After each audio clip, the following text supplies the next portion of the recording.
What you're about to witness has been described as one of the greatest personal quarrels in the history of science. Welcome to Science Saturdays. My name is Shomyajit, and in this episode, we will have a sneak peek into the life of Rosalind Franklin. We travel back to the early 1900s. The world is recuperating from World War I, the greatest war of men. Rosalind Franklin was a child of such times. She went to Cambridge in 1938 and studied chemistry within the natural sciences. During the war years of World War II, she got appointed as a researcher in Paris. A single room where she lived made a strange contrast to the spacious house where she had been brought up. Surprisingly, the cramped flat did not diminish her hopes, instead augmented her personal development. Rosalind's research aspirations were furthered when she got appointed by Sir John Randall at the King's College, London in 1950. Here, with Maurice Wilkins, they started working on the DNA structure. Rosalind primarily worked on X-ray crystallography. There were many advances to try to discover the secret of life, and DNA turned out to be a potential candidate. The problem was that nobody knew how DNA looked, and its structure was still unknown. Students of biology now know that DNA is made up of antiparallel sugar phosphate backbones with nitrogenous bases stacked in between them with hydrogen bonds to bind them. But all these were certainly not known at the time. Rosalind single-handedly did all the work and started imaging strands of DNA. The images she obtained quite clearly revealed some of the most essential features of the DNA structure. It was during this time that two young scientists at Cambridge were trying to model the DNA structure. They assembled different pieces of information from other research groups. The world now knows them as James Watson and Francis Crick. Rosalind at King's College was getting very close to finding the structure of DNA. She had figured out that the backbone of DNA is antiparallel. She was also aware of hydrogen bonding. All this came from a legendary X-ray photo she took of the DNA, now known as Photo 51. Watson, on the other hand, was afraid that their competitor Linus Pauling was close to discovering the structure of DNA. He decided to travel and to consult with Maurice Wilkins at King's College.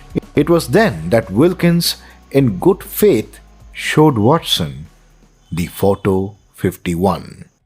After Watson saw Photo 51, he went out to dinner with Wilkins and pressed him for his interpretation.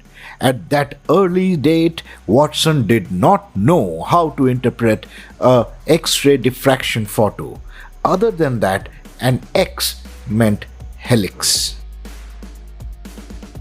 Rosalind, on the other hand, did not even know what had happened.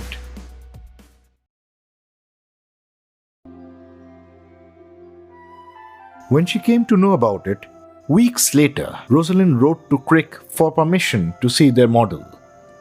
As an experimental scientist, Rosalind Franklin seems to have been interested in producing far greater evidence before publishing as proven a proposed model. Watson and Crick, however, had set out to discover the secret of life using the technique of model building, while Rosalind's approach was based on her X-ray diffraction patterns of DNA.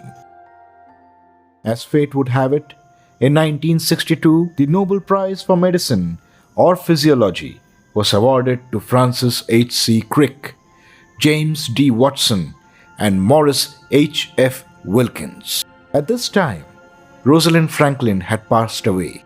Almost a decade earlier, the three men had worked together merging data from chemistry, physics, and biology to solve the structure of DNA.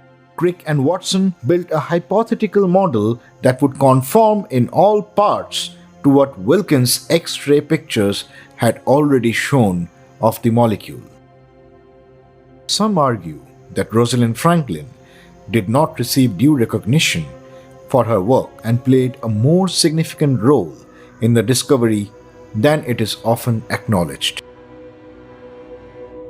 In the meantime, Rosalind had decided to transfer to Birkbeck College by 1953, where she oversaw a team working on the tobacco mosaic virus. Her enthusiasm was a strong influence on those working with her.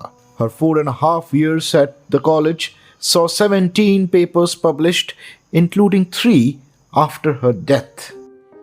Rosalind's exemplary courage and integrity were apparent to all.